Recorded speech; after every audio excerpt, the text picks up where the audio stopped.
राजा लौट करके आया, एक 16 साल की सुंदर कन्या को अपने रनिवास में रख लिया।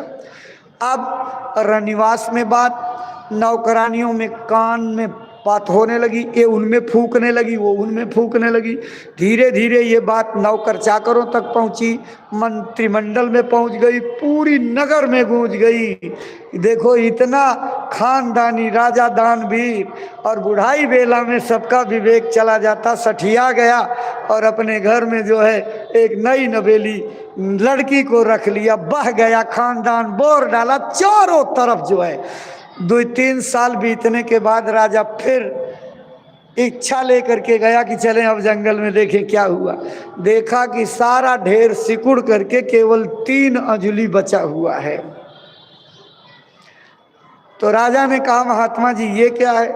कहें सारे नगर के हर प्राणी ने तेरी निंदा आलोचना कर दी, बुराई कर ली, तेरी कमियों का गाना गा दिया, इसलिए ये सारा ढेर उनके सब के हक में चला गया।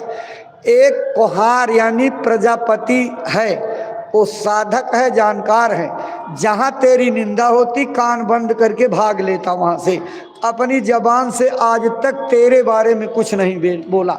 उसी के हिस्से की ये बच्ची हुई है।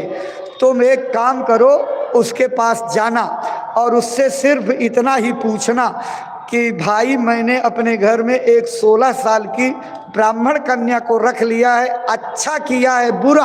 अगर वो बुरे कह दिया वचन में तेरा काम बन जाएगा।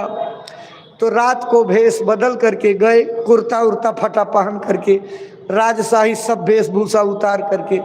तो कुहार ने दूर से देखते ही कहा जग गए भाग हमारे राजा पधारे, जग गए भाग हमारे राजा पधारे। तो राजा का तो होश गुम, कहा मैं भेष बदल के आया तब भी पहचान लिया। तो समझा कि ये जानकार तो है। हाँ राजा साहब, कैसे गरीब की कुटिया पर आने की आपने दया कर दी?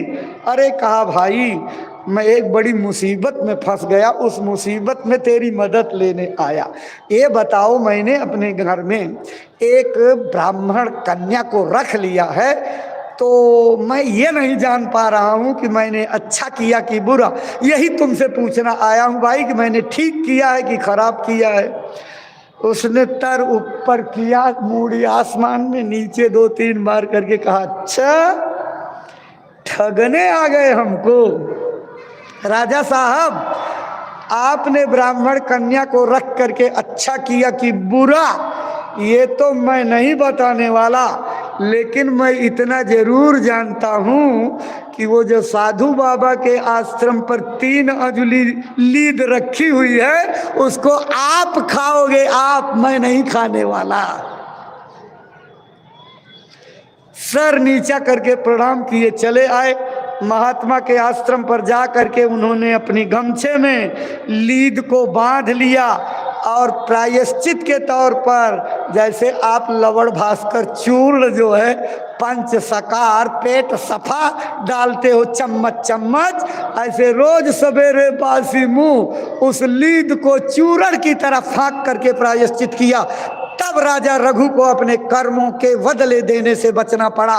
आप नहीं समझते हो? आप इतने दिन सत्संग सुनाया गया, आपको कहा गया कि किसी की बुराई मत देखो, अगर कोई बुरा करेगा तो उसका काम वो जाने। उस जलती हुई आग को उठा करके अपने सिर पर रख लोगे तो जलती आग आपको जला देगी। किसी का कर्म बोझा क्यों लादते हो? और करे अपराध को और पाओ फल भोग, अति विचित्र भगवंत गति को जग जाने जोग। करता कोई है भरता कोई है, करें कल्लू मल्लू मार खाएं जमाल खां, ये दुनिया का दस्तूर है। बुरा कर्म करने वालों की बुराई करके उनकी बुराइयों को अपने ऊपर लाद करके आप उसको मुक्त कर देते हो, वो बेड़ा पार कर जाता और आप नदी में डूब जाओगे। तो किसी का उपकार करने में इतने दयालु क्यों बन रहे हो कि उसके ऊपर दया करके रातों दिन उसकी बुराई कर रहे हो? थोड़ी कम दया करो, अपने ऊपर दया करो। अपने जीव की कुछ दया पालो, 84 का फेर बचा लो। ऐ भाई बहनों, ना जाने कितने कल्पों कितने मनवंतर बीते,